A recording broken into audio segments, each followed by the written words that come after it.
La actualidad, los protagonistas, el análisis y la información en Contacto Directo.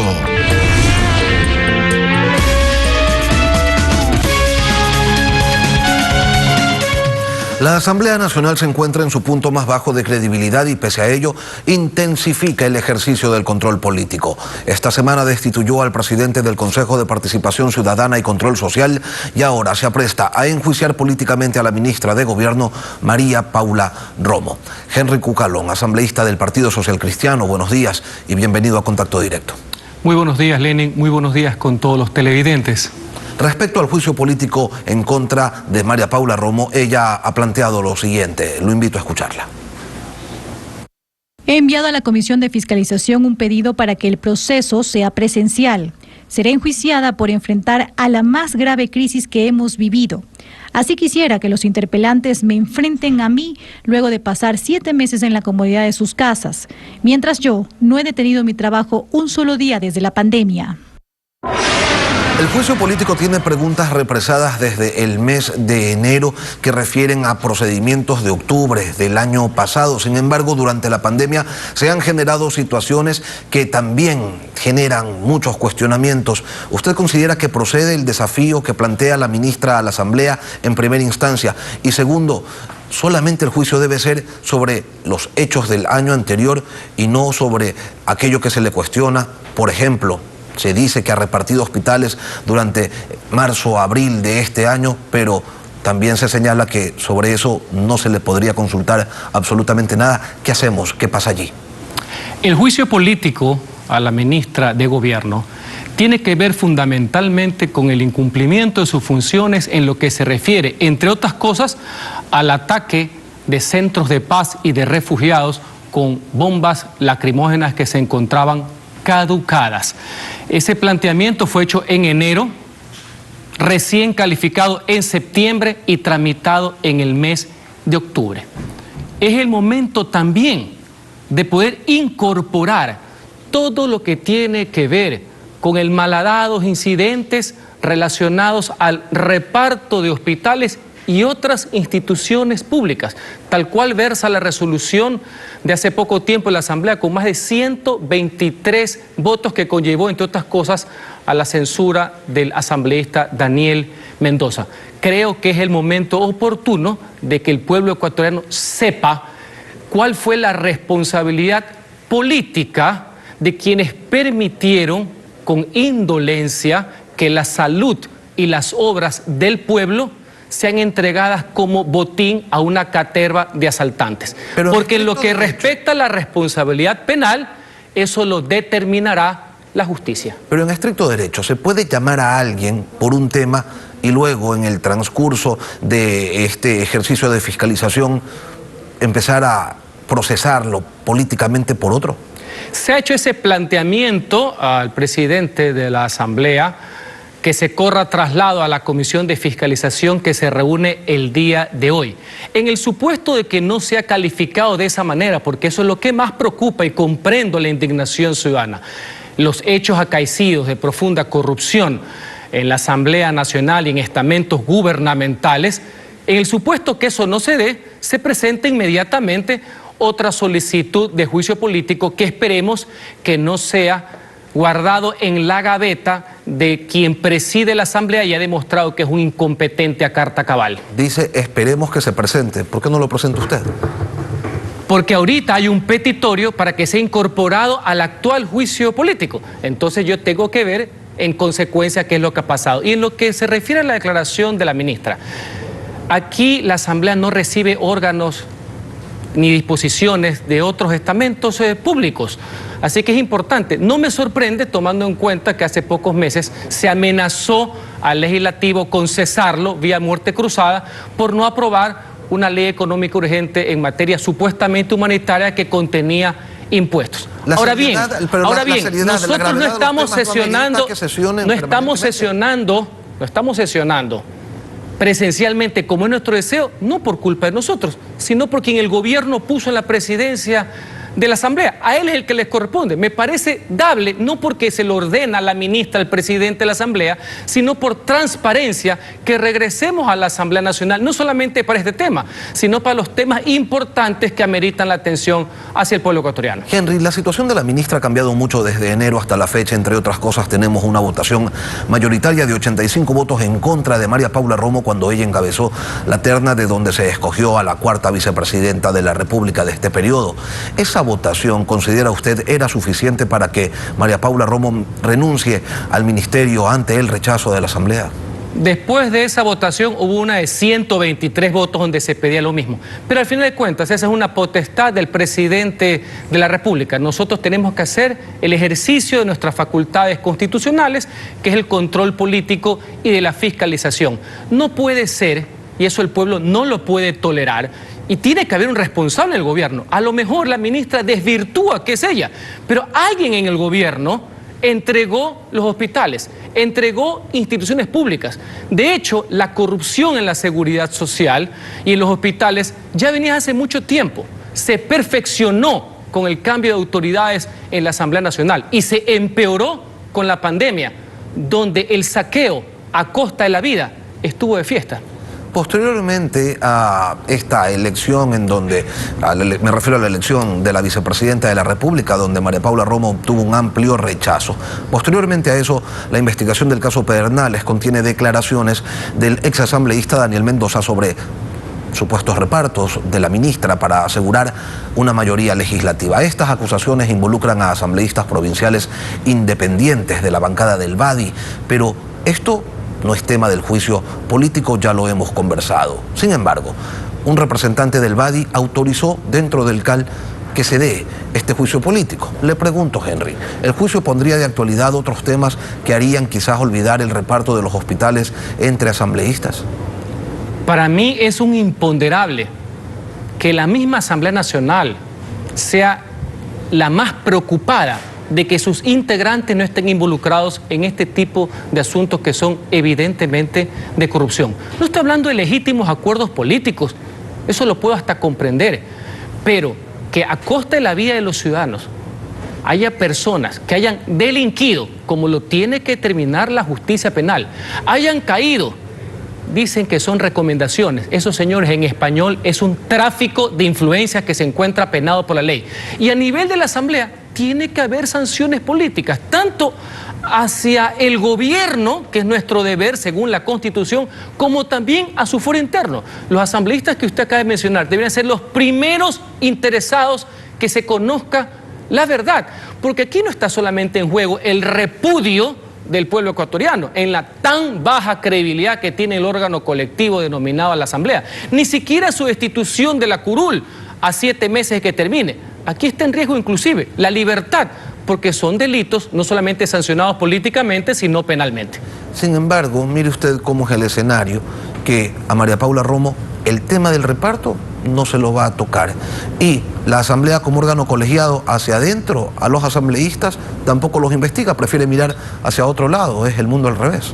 Mire, estos asuntos de los incumplimientos no tienen por qué ser vistos por su tamaño.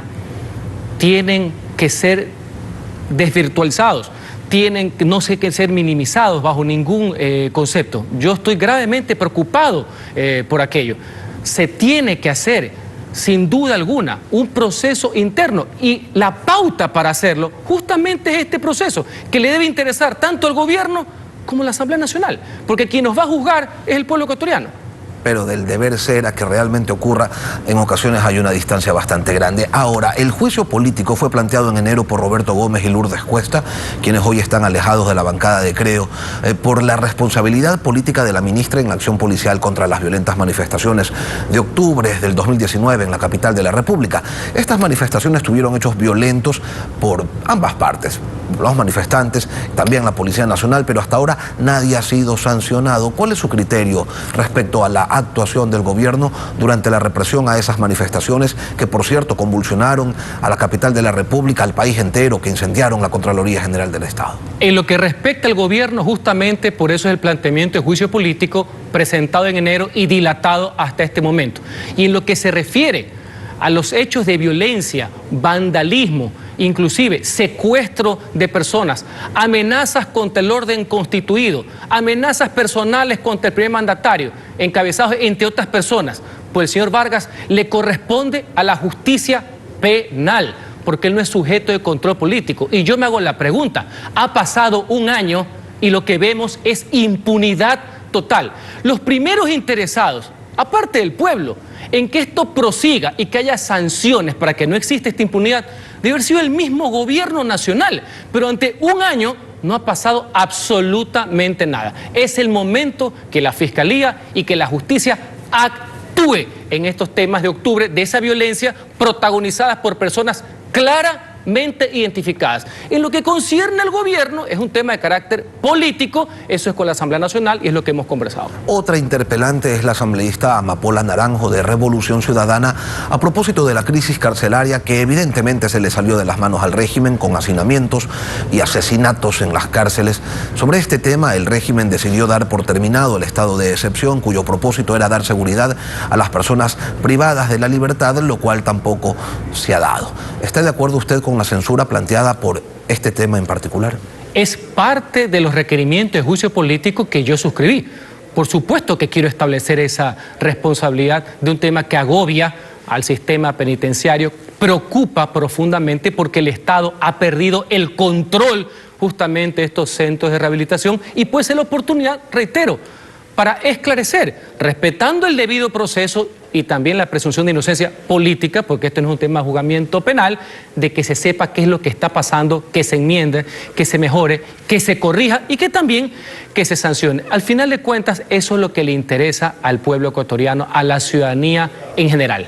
Esto tomando en cuenta que la ministra María Paula Romo en una infinidad de ocasiones ha señalado que el manejo de las cárceles no depende de su cartera, sino de una dependencia aparte. Bueno, justamente sea el momento para poder sustentar eso de ahí y que alguien del gobierno se haga cargo. Resulta ser que cuando se quiere, el cargo de Premier de la República es el cargo más importante, el que maneja todo, en todos los ámbitos, y cuando se trata de deslegitimar las acusaciones políticas no se sabe absolutamente nada. Así que alguien en el gobierno, obviamente, tiene que afrontar estas consecuencias y por eso son los procesos políticos. El caso Pedernales que investiga la Fiscalía y que ha llegado a la fase de instrucción, ¿no será investigado por la Asamblea o esperan quizás ustedes una decisión judicial primero para entonces tomar una decisión de control político? Sin perjuicio que el tema de Pedernales, que tiene que ver con la salud de los hermanos manavitas,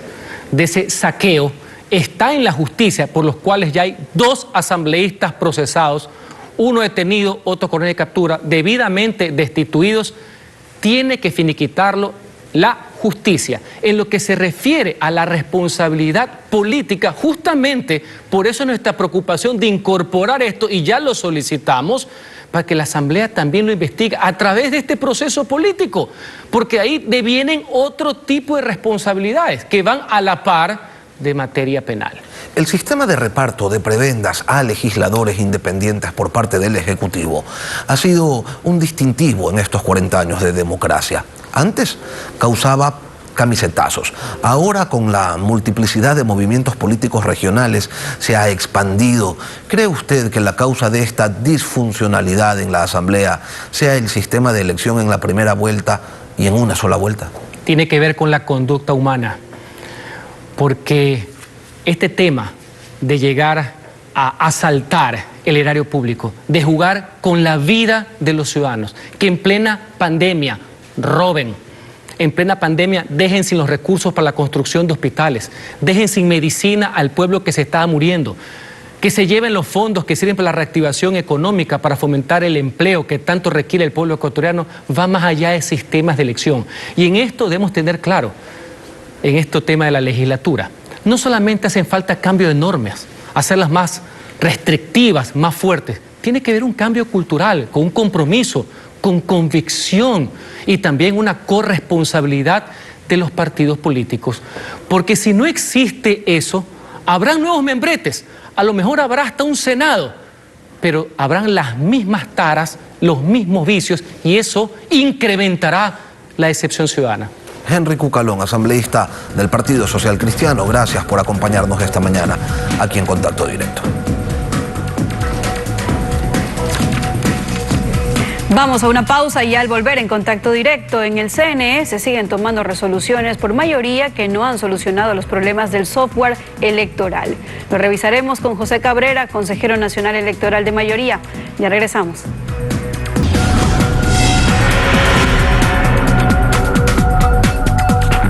El vicepresidente del Consejo Nacional Electoral, Enrique Pita, critica que se continúen tomando decisiones por una mayoría dentro de ese organismo y al respecto señaló lo siguiente. Escuchemos. El artículo 25 del Código de la Democracia establece claramente que la función del Consejo Nacional Electoral es organizar, dirigir, vigilar y garantizar de manera transparente y eficaz los procesos electorales. No dice la presidente, no dice un grupo de consejeros, no dice una mayoría, no dice marginar una minoría. Todos somos responsables. Lamentablemente, en el desarrollo del quehacer diario de la institución y en la planificación y ejecución de las actividades para el próximo proceso electoral, pareciera pues que definitivamente hay un CNE paralelo. José Cabrera, consejero nacional electoral, buenos días, bienvenido a Contacto Directo. ¿Hay un CNE paralelo? Buenos días, Lenin, buenos días a la ciudadanía. Gracias por la oportunidad que me da para dirigirme al país. No hay ningún CNE paralelo. Si se sienten los señores excluidos porque ellos han tomado esa decisión, es cuestión de los caballeros. Imagínense que hemos tenido esta semana reuniones con el COE Nacional, con el CONADIS, con organismos internacionales que ya se encuentran presentes en el país, pero los señores no se encuentran en el Consejo Electoral, no asisten, no saben lo que está sucediendo en el Consejo Electoral. Pero eso no es responsabilidad nuestra, es cada uno de los consejeros el responsable de estar al frente del Consejo Electoral para lo que estamos designados como consejeros. Entonces, pero con el sistema actual de votación del CNE es inevitable que las decisiones se tomen por mayoría. Para evitar esa situación, ¿cree usted quizás que se debería hacer una mayoría calificada de 4 en vez de mayoría absoluta de 3? O quizás las decisiones deberían tomarse por consenso, lo cual a su vez le daría derecho al veto a cualquier consejero.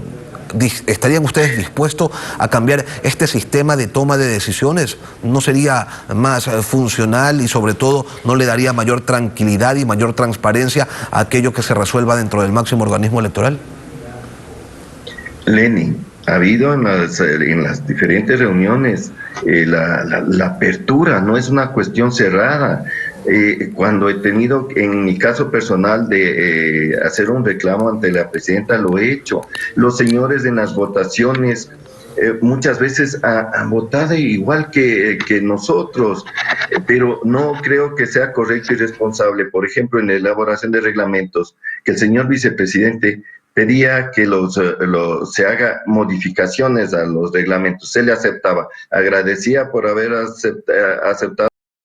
Entonces creo que eso no es lo responsable. Nosotros estamos con toda la apertura en lo personal. Yo en varias ocasiones les he extendido la mano que trabajemos por el país conjuntamente. Me han estrechado la mano, a la media hora están atacando al Consejo Electoral y al proceso. Eso es muy lamentable, que por cuestiones personales o por cuestiones políticas se trate de desacreditar el proceso electoral, poner en riesgo hasta la seguridad del país, hablar de que no existe una planificación en el sistema informático. El 10 de marzo aceptamos por una unanimidad el plan estratégico de tecnología, incluso a pedido del señor vicepresidente Enrique Pita, se nombró una comisión técnica de funcionarios que conocen de tecnología para que hagan un seguimiento del sistema informático. Incluso han presentado ya 4 informes. Ingeniero Cabrera, 4 informes, pero ¿qué va a pasar? ¿Va a cambiar o no va a cambiar el software electoral que ha sido objetado por observadores electorales internacionales y también por actores políticos, tomando en cuenta que han ocurrido apagones que redundaron en cambios en los resultados y también en los escrutinios. El vicepresidente Pita señaló que no se había hecho lo necesario para cambiarlo. ¿Se lo va a hacer realmente? ¿Qué va a pasar con esos 4 informes? Y sobre todo, ¿existe la posibilidad de que nuevamente haya apagones el día de las elecciones? A ver, Lenin, eso de los apagones, al menos en el 2019 no existió. Existe un informe de la OEA en el que indica que el sistema de escrutinios funcionó correctamente, que sí hubo un problema en la publicación de los resultados y pedía que se tome correctivos. Se está trabajando en la diversificación de la forma de publicar los resultados a través de streaming, de aplicaciones para dispositivos móviles, etcétera, para no depender solo de la página web. Incluso la misma comisión técnica que se armó con los catedráticos universitarios explicaron lo mismo. El mismo señor consejero Pita en el Pleno habló acerca de este tema, que él reconocía que el sistema de escrutinios funcionó correctamente. Y en relación a eso, que hubo problemas en la ingeniero Cabrera, vamos a recordar qué fue lo que dijo en sesión dentro del Consejo Nacional Electoral el ingeniero Pita en el año 2019. Yo considero que es mi obligación expresar públicamente lo que he venido afirmando en diferentes oportunidades en los últimos días. Primero, estoy convencido que el sistema informático que procesó todo lo que se generaba en las diferentes juntas receptoras de voto posteriormente en los centros de procesamiento de resultados que estaban adscritas a cada una de las delegaciones fue eficiente, transparente y oportuna. El problema fue en cuanto al ofrecimiento que hicimos como institución de que la transmisión de esos resultados iba a estar disponible en línea en forma inmediata para las organizaciones políticas, para la ciudadanía, para los medios. Pero Enrique Pita aclara que esa declaración fue antes de la auditoría que detectó irregularidades, sobre todo en la provincia del Guayas, donde hubo distorsiones de distinto tipo, entre ellos vulnerabilidades que permitían incluso que se conecten servidores externos al sistema. Esas son las dudas que existen. ¿Se podrán conectar desde Rusia, desde Venezuela, desde cualquier otro lado a los servidores del Consejo Nacional Electoral? ¿Está en riesgo la voluntad de la ciudadanía? Lenin, esas denuncias incluso las presentaron en Fiscalía, han demostrado. No se ha demostrado absolutamente nada de esas irregularidades que hablaron. Sin embargo, nosotros con toda la responsabilidad hemos acogido las observaciones de los consejeros de organismos internacionales, de la misma Contraloría, y se está haciendo una reingeniería del sistema informático. Sí, es verdad que estamos con retrasos, pero no porque nuestros técnicos no sean capaces. El problema fue en la cuestión financiera. No teníamos los recursos económicos suficientes. Recién el 10 de octubre, el día sábado, se ha depositado 5 millones para el área de tecnología. Inmediatamente se procedió a contratar a los técnicos y de igual manera los procesos para la adquisición de los equipos informáticos, que son los servidores, no son, como dijo el señor Verde Soto, máquinas bonitas con estuches bonitos. No, o sea, si no se sabe, hay que averiguar, no se puede desinformar así al país. Entonces se está trabajando, creo que estamos a tiempo para tomar correctivos en cuanto a los atrasos que ha habido. Hoy mismo a las 9 de la mañana vamos a conocer de parte de las áreas técnicas en el Pleno del Consejo Electoral las ciertas modificaciones que se tiene que hacer al PETIG, al Plan Estratégico de Tecnología, debido a los retrasos que tuvimos por la cuestión financiera. Ingeniero Cabrera, un conteo rápido, por la pandemia. Un conteo rápido podría garantizar que así haya apagón, las tendencias no cambien. En estas elecciones, ¿habrá conteo rápido? Bueno, no está previsto dentro del presupuesto el conteo rápido. No se ha previsto, eso es una resolución igual que se debe tomar en el Pleno, pero en el plan estratégico no está contemplado en este momento el conteo rápido. ¿Y por qué no lo consideran clave? Bueno, se hizo un análisis en el mismo Pleno y se decidió que era preferible que los organismos o las instituciones privadas hagan este trabajo, este análisis de conteo rápido. Incluso necesitábamos infraestructura, recursos económicos, y este momento sabemos que, y es conocido por el país, que no tenemos los suficientes recursos. En cuanto a eso también, el presupuesto está fijado en 114.317.185. Ese presupuesto no se ha cambiado. Eso conocimos todos los consejeros. Se sigue trabajando con el Ministerio de Finanzas, pero todavía no se ha concretado nada, que es uno de mis reclamos. Espero que con el señor ministro, que la semana anterior se incorporó, se tenga una reunión lo más rápido posible para ya solucionar este problema económico. No es solo sistemas.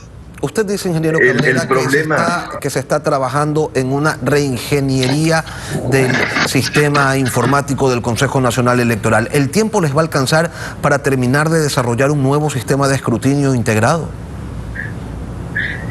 Estamos a tiempo de solucionar los problemas siempre y cuando tengamos los recursos financieros. El sábado anterior se nos depositó 5 millones, de los 114 millones, 13.600.000 se han depositado. Entonces, no se ha cambiado el presupuesto, sigue manteniéndose el mismo valor, y no es correcto salir y decir al país, han cambiado el presupuesto y yo no sé. José Cabrera, consejero nacional electoral, gracias por acompañarnos esta mañana aquí en Contacto Directo. Un dato adicional, está un técnico ya del PNUD, está un técnico del Programa de Naciones Unidas ya trabajando en el Consejo Electoral con las direcciones técnicas. Queremos agradecer la participación de José Cabrera, consejero nacional del Consejo Electoral. Gracias por participar esta mañana aquí en el programa. Gracias, Lenin, siempre a las órdenes.